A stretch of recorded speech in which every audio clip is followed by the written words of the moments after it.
So just to pick up off of what I was saying last time, the recording cut out. Unfortunately, I do not have the the the the Zoom full package. I might have to get that. But basically what I was trying to say is that in 2001, America was trying to find someone to beat up. Um and there was a lot of American public opinion wanted a response, just didn't know who or what it would look like, whether it be military or political, whatever, economic even. Um, like we just in our politicians as well, and their generals, like we all were or a certain segment, a sizable segment of the population was signaling for some sort of retaliatory conflict. And this isn't the only time America's gone to war since World War II, but it's a great example about how some would say that we ended the Pax Americana ourselves by choosing to find someone that to beat up, because we assumed that the invasion of Afghanistan or that Operation Iraqi Freedom was going to be as consequential and as absolute as D-Day. When we should never assume that. 2 years of planning went into D-Day. Um, and we have there's another little mini talk we could have about the significance of Operation Dragoon and the invasion of southern France and the role that it had on ensuring D-Day's success. But we can't assume that every invasion, every American intervention is going to be as successful as D-Day.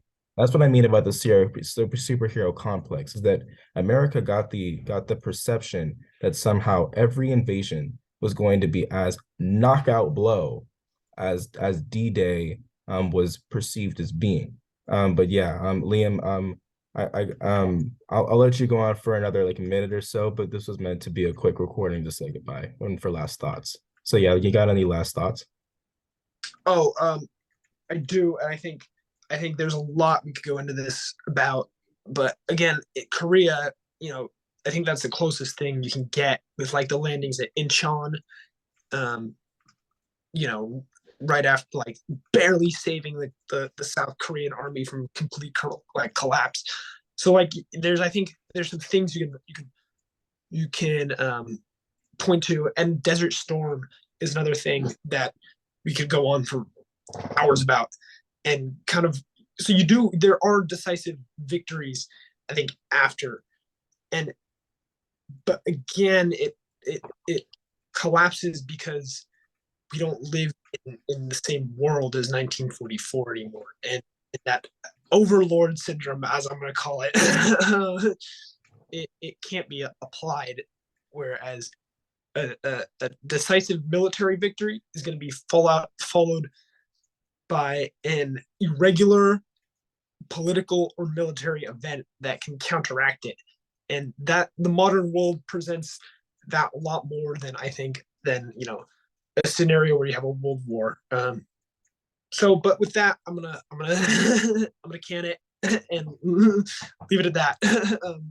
So yeah. um,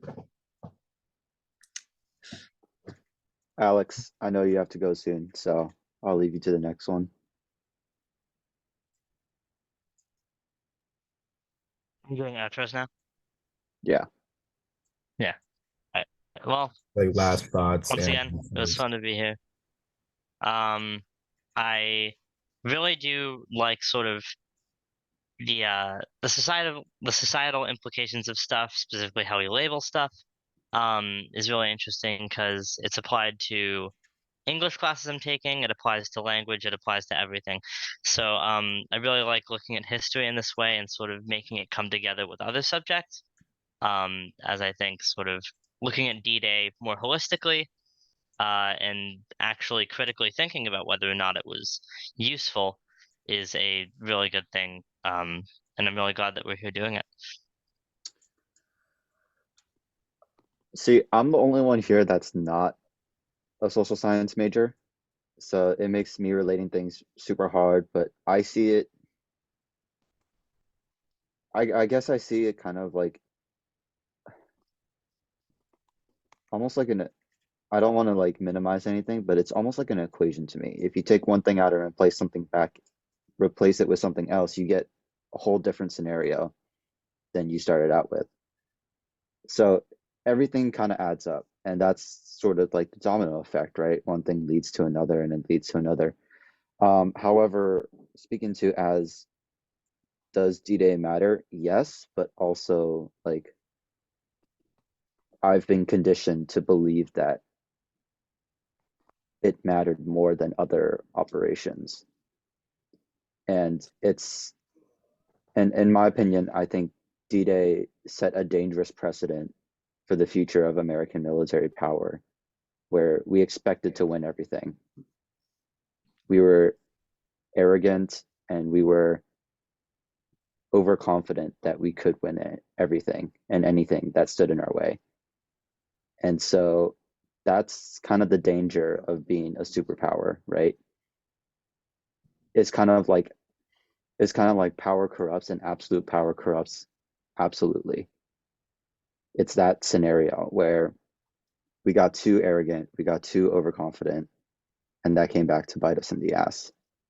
So that's just a more cynical perspective of it, but it's a perspective that we should consider.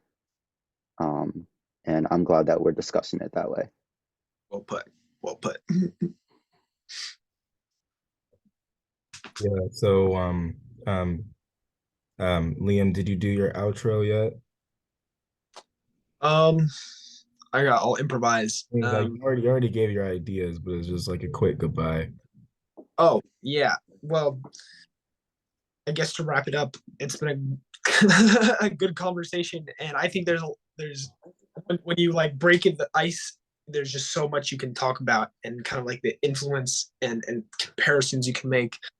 But I think overall today we had a great conversation, just like just chopping up about it, just throwing these ideas out here is I'm having a lot of fun with it and looking forward to doing more of these, because again, it's just fun to talk about these things, even if maybe I don't. Sometimes I will concede I do not know 100% what I'm talking about, and I'm but I'm using the best of my knowledge, and I think we can get a lot of results with that, where we um, just speak our minds, and we can come up with some really cool things. So yeah. All right. So it was nice having you guys all out. I guess we'll have to we'll get back to if you guys think there's anything else to be said on this topic, I guess we can go ahead for next week. But it does definitely seem like Liam and I have a few ideas as far as like American military interventions after D-Day that are probably independent of this miniseries. So we'll have to see how we go forward. If you guys feel like you guys want to go on for another episode of this series, then just hit me up in the chat. But it seems like we're coming to a near end on the military, political, and societal impacts of this war. It'd be nice to maybe find a couple more people that are historically attuned enough to be able to talk about this topic, and just kind of give their own thoughts on it. I think we can see here just how much of a difference it might have had to have just even one extra person in this call. Between the three of us, we had a lot of great ideas. But with Liam here, he was very excited. He brought a lot of his own ideas, and watching over this recording is probably going to reflect that. So, but yeah, this was really fun. Anybody watching, don't know what to expect. There might be a third episode, there might not. Maybe you might expect a bunch of videos of Liam and I going back and forth about military interventions of the US. Who knows? And Alex, if you guys want to join that, that's great too.